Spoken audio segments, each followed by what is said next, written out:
Welcome to our TrueOffMyChest, the place where I've discovered that family friend is sometimes just the social label for a problem wearing high heels, cheap wine, and absolutely no shame. And before the story shifts into full primetime soap opera mode, with imported perfume and impending disaster in the air, go ahead and leave in the comments whether you think some people grow older and gain maturity, or just gain more resources to be inappropriate with confidence. The post is from a 28-year-old guy. I'm a 28-year-old man, and honestly, I don't even know anymore if I'm becoming paranoid or if my mom's best friend really did try to seduce me and is now trying to turn the whole situation against me. For context, my mom is 53 and her best friend, who I'll call Vanessa, is 52. They've known each other since before I was born. Vanessa is the kind of woman who walks into any room like she's being filmed, always dressed up, lots of loud jewelry, lots of perfume, lots of opinions, and way too much familiarity nobody asked for.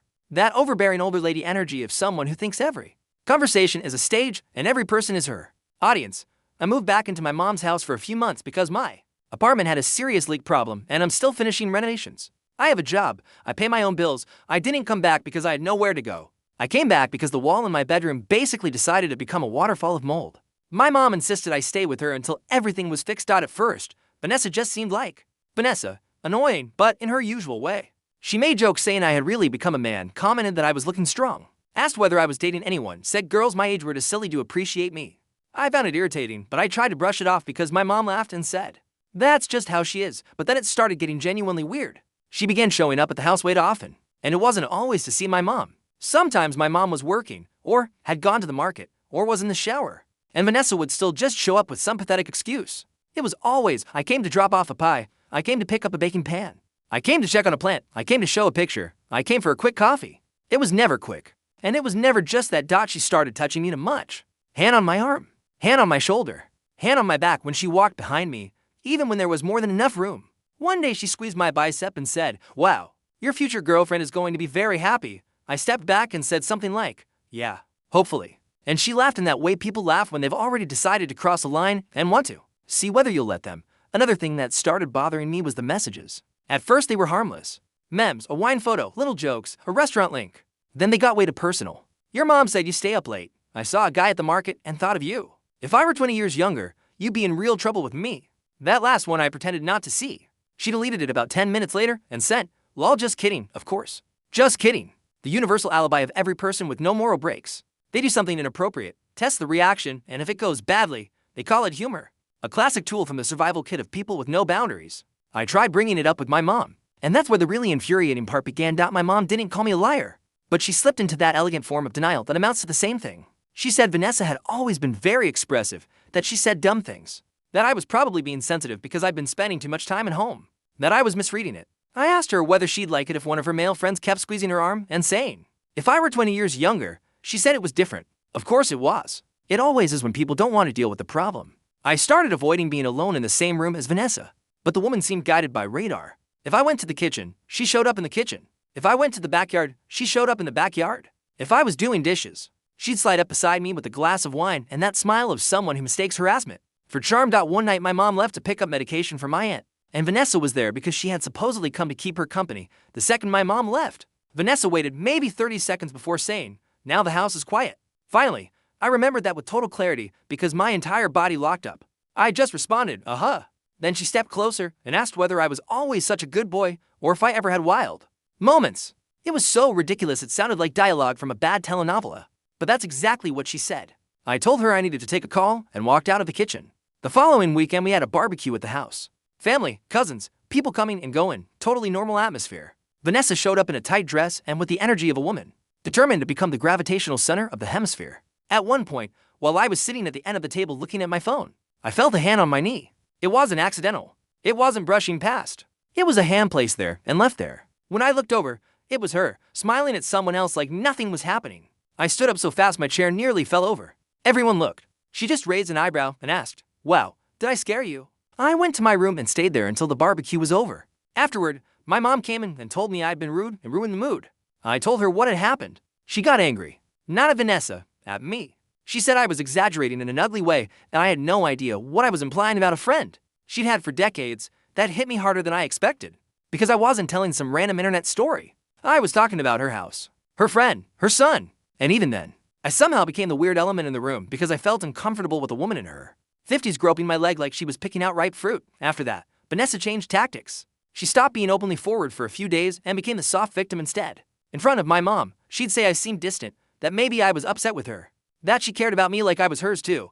It disgusted me in a way I can't fully explain. It wasn't just invasive. It was that predator-style intimacy disguised as affection. The worst part came 2 weeks ago. My mom asked me to take some boxes to the garage because she wanted to reorganize some things. Vanessa was there helping. My mom went upstairs to take a work call. So it was just me and Vanessa in the garage for maybe a minute and a half. Long enough to ruin the whole month. I was putting a box on a shelf when she pulled the garage door nearly shut and said, "You can stop pretending you don't feel anything, I swear to God." For a second I didn't even understand what I'd heard. My brain flat out refused the information. I asked, "What?" And she stepped closer and said, "You've been looking at me differently for months." Then she put her hand on my chest. I pushed her hand away immediately and said, "Are you crazy?" And she had the nerve to laugh. Then she said, "Relax, nobody has to know." My stomach turned instantly. I opened the garage door, walked out, and stayed in the backyard until my mom came downstairs. I told her everything. Right then, my mom turned pale. But even then, she didn't react the way I thought she would. She pulled Vanessa aside. They talked in the hallway for about 15 minutes. Then my mom came back and said Vanessa swore I had misunderstood everything. That she had only touched me while passing by, that I was nervous, that I had overreacted, that maybe I was mixing things up because of the joking messages. I almost lost my mind. Because that's when you realize that when the wrong person gets to frame the story first, you stop being the son, the witness, or the person affected. You become nothing more than an inconvenience getting in the way of a long friendship. I said that if Vanessa showed up again, I wasn't going to stay quiet. My mom cried. She said I was turning her life into hell. I slept in my car that night because I couldn't stay in that house. The next day, Vanessa texted me, "You seriously overreacted. Your mother is devastated. You know very well that you provoked me first." I read that message about 4 times. I wanted to throw my phone at the wall. I had never flirted with this woman, never encouraged her, never answered with anything but the bare minimum. And yet she had decided to rewrite reality like I was some 15-year-old idiot seducing a poor defenseless widow who just happened to wear animal print at 3 in the afternoon on a Wednesday. I didn't answer. I screenshot everything. Since then, my mom has been in a terrible state, torn between believing me and her years of friendship with Vanessa. My aunt thinks I should let it go because bringing this up now will destroy your mother.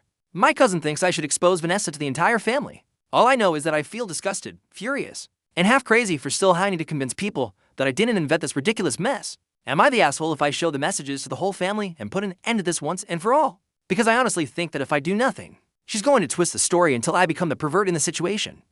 Vanessa herself showed up at my aunt's house uninvited, because obviously somebody told her about the meeting. She came in trying to dominate the room by shouting, saying my mother had been obsessed with her for decades, that I had absolutely flirted with her, that the audio didn't show everything, that they were trying to destroy her because she had always been more desired. A pathetic sentence, by the way. Nobody with emotional stability burst into a hostile room, shouting a resume of their own desirability at age 52. That is desperation wearing blush. But in the middle of the meltdown, she gave herself away. In front of everyone. She said that my mother never got over losing men to her. My aunt asked, "And now you tried to win the son too?" Vanessa shot back, "At least some man in that house knows how to look at me." Silence. Absolute silence, because I had never looked at her that way. Never encouraged her. Never given her an opening. So, her line didn't work as a defense. It worked as a signature. It was the stupidest, most vain confession possible. Her sister threw her out. My mother got sick afterward. I helped her, and for the first time since all this started, she said something I needed to hear. "I should have protected you the first time you told me." It didn't fix everything, but it opened a door. Vanessa is now blocked by almost everyone in the family. Her sister said she'll insist that Vanessa get help, but frankly, that's no longer my problem. I also found out that the ex-boyfriend who had dumped her a few months ago actually broke up with her because he caught Vanessa messaging a 23-year-old intern in his building. So apparently preying on other people's ego wasn't a hobby. It was a routine. I'm still angry. I still feel weird remembering her hands on me, and worse, the way people almost turned me into the one who was exaggerating. But at least I'm not being treated like I'm crazy anymore. And there's one more thing. My mom asked for my help clearing out the guest room, throwing away the junk that reminded her of Vanessa, replacing the curtains, painting the wall. While we were doing that, she said she had spent years keeping certain people close just because they were old acquaintances, as if time itself were a seal of quality. It isn't. Sometimes time just creates mold with sentimental value. So that's it. My mom's friend tried to seduce me, tried to blame me, tried to rewrite the story, tried to keep winning a competition that only existed inside her own head, and ended up getting pushed out by the whole family as the predatory caricature she had apparently always been, and me. I just wanted to renovate my apartment. In the end, what got renovated was my ability to trust people who smile too much. And honestly, this story is an ugly masterclass in how many people only recognize violation when it arrives wearing the costume they expected. Change the gender, change the age, change the tone of voice, and suddenly abuse becomes a joke, a misunderstanding, loneliness. That's just how she is. Until reality itself gets sick of it and leaves a recorded receipt in someone's pocket. Vanessa didn't seem like a woman in love. She seemed like a professional competitor playing in a tournament that only she remembered existed. And maybe that's the sickest part of all. Ob wasn't a desire. He was a walking trophy with a social security number. Now, I want to know what you think. Was Ob right to expose everything to the family? Or should he have cut contact silently and let the bomb explode on its own? In the comments, most people were, quite rightly, horrified. And not in that elegant internet horrified way where people type, "Wow, complicated." No, this was real horror. The kind that says, "This has gone way beyond the point and people are still treating it like a social misunderstanding." One comment said, "If this were one of your dad's friends touching your mom and texting her. If I were 20 years younger, nobody would call it a joke." Another one said, "Your mother doesn't want to see it because the truth is too humiliating. But denial won't protect you." And frankly, that seemed like the rotten core of the whole thing. Ob replied to several comments. Someone asked, "Do you have proof besides the messages?" Ob answered, "I have screenshots of the messages and of the text where she says I provoked her first. The problem is that my mom is clinging to the idea that Vanessa was emotionally confused because she broke up with someone a few months ago, as if getting dumped late in life causes total loss of basic sense." Someone else commented, "You need to stop being alone with her immediately." Ob replied, "Already did. I don't even enter a room if she's there. The problem is that she keeps showing up. My mom still hasn't cut contact." Under that, one especially good comment said, "So your mom is choosing her fake piece over your real? Safety, harsh, ugly, exactly right." Then I posted an update. 3 days later, I followed the advice. A lot of people gave me here and started recording everything. I didn't tell my mom because, honestly, I didn't know anymore whether she would protect me or try to put out a fire with gasoline. Yesterday, something else happened. My mom decided to have friends over for dinner. Guess who showed up an hour early to help with dessert? Yes, Vanessa, the entity. I was in the kitchen finishing slicing bread when my mom went out to get ice from the corner market. Because she'd forgotten. She was gone less than 15 minutes. Vanessa walked into the kitchen and said, "Are you going to treat me like this forever?" I didn't answer. She came closer and spoke in a low voice I recognized immediately. That tone people use when they think they're irresistible. She said I was afraid of what I felt. I said, "I'm disgusted by what you're doing." She froze for a second and then her face changed completely. It was bizarre. Like the varnish had cracked off. She said, "You think you're special? You're just a 28-year-old man living with his mommy again." That was vile enough on its own. But then came the worst part. She said my mom wouldn't believe me in the end anyway because she always chooses. Whatever hurts less. I was recording audio in my pocket. I caught the whole thing when she saw me pulling out my phone. She tried to switch her tone and said, "Don't be dramatic," but this time I didn't let it slide. I said loudly that she needed to get out of the kitchen and out of my life. My mom walked in right then. Vanessa started crying at the speed of a bargain bin commercial actress and said I was being aggressive. But this time, I had the audio. I played it. The house went so silent you could hear the freezer working. My mom sat down. Literally sat down on the kitchen floor. Vanessa tried to claim it was taken out of context. Sure, because you're just a 28-year-old man living with his mommy again makes perfect sense in the context of, what, a gardening lecture. My mom told Vanessa to leave. No yelling, no scene. Just pointed at the door. I thought that would be the end of it. Was in single quotes about an hour later. My mom came into my room crying in a way I had never seen before and asked if I wanted to hear the whole truth. Apparently Vanessa didn't just start competing with her now. This goes back decades. My mom told me that years ago, Vanessa had an affair with my father. My father is dead now, so I can't confront anyone but this gold necklace viper. But my mom said she found out shortly before she separated from him. And even then she stayed friends with Vanessa for years because, in her words, it was easier to pretend the past was buried, but it wasn't buried. It was fermenting. My mom thinks Vanessa did this to me because she has always had this sick obsession with proving she could take anything away from her. First my dad, and now, apparently, she tried to take my peace, my respect, maybe even my own credibility inside my own home. I don't even know what I feel. I feel disgust, yes, and rage too. But there's an extra layer of revulsion when you realize that, for certain people, nothing is ever personal in a healthy way. Everything is a contest. Everything is territory. Everything is a trophy. My mom blocked Vanessa. My aunt says the family needs to know why before Vanessa starts inventing things. I agree, because one thing is now very clear. People like that do not leave quietly. People like that leave shooting. In the comments on that update, someone wrote, "Vanessa didn't want you. She wanted to beat your mother one more time," and that line hit the rib cage of the entire story. Because suddenly it stopped being just some boundaryless older woman playing out of control cougar. It became something far uglier, far more rotten, far older, almost like a social disease in human form. Another comment said, "Your mother owes you a huge apology," and honestly, yes. Because denying abuse when it shows up in makeup and heels is still denying abuse. Ob replied, "She apologized. Several times. I can see she's destroyed.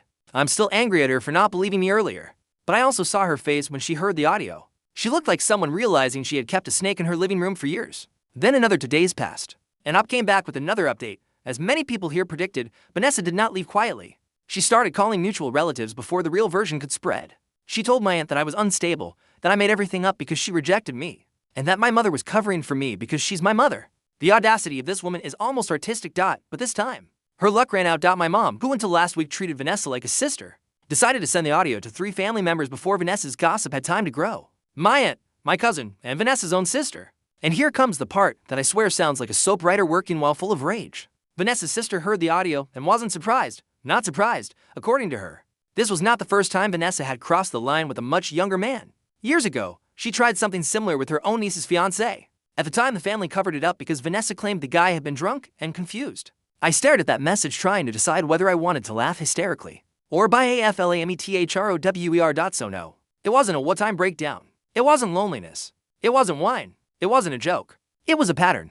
My mom completely lost it when she found that out and started going through old things. She had given Vanessa a spare key to the house years ago. One of those keys nobody even remembers exist anymore. Guess what? Vanessa still had it. My mom changed all the locks this morning.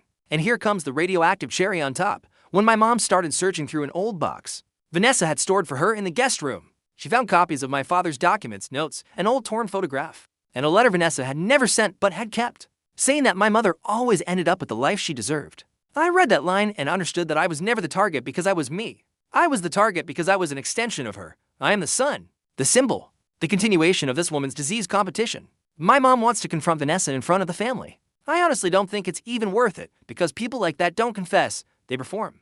But I agree that everyone needs to know at least the basics before she keeps painting me as some resentful creep. For those asking, I'm staying at a friend's house for a few days. Not because I'm afraid of my mother. I just need distance from that house, that energy, that entire emotional circus. I walked into that place because of water damage and walked out with a full family collapse. The moisture left, the trauma stayed. Someone commented, "Your biggest mistake was underestimating how calculating she was," and I replied, "My biggest mistake was thinking ridiculous people are automatically harmless. Sometimes a person just looks tacky. Then you take a closer look and discover a destruction project wearing lipstick." Frankly, that answer was excellent. A week later came the final update. This will probably be my last post about this. My mom really did gather part of the family. No spectacle. No Sunday lunch turning into a courtroom, although God knows it would have had an audience. She explained what happened, played the audio, and talked about the past with my father. A lot of people were shocked. Some of them, especially the ones who had only ever seen Vanessa as crazy but fun, tried to smooth it over with that classic social cowardice. She must be unwell. She's lonely. She drinks too much. Let's not ruin her life. It's fascinating how there's always a humanitarian brigade ready to form when the wrong person is pretty, loud, and old enough to seem folkloric. But then something happened that nailed the coffin shut.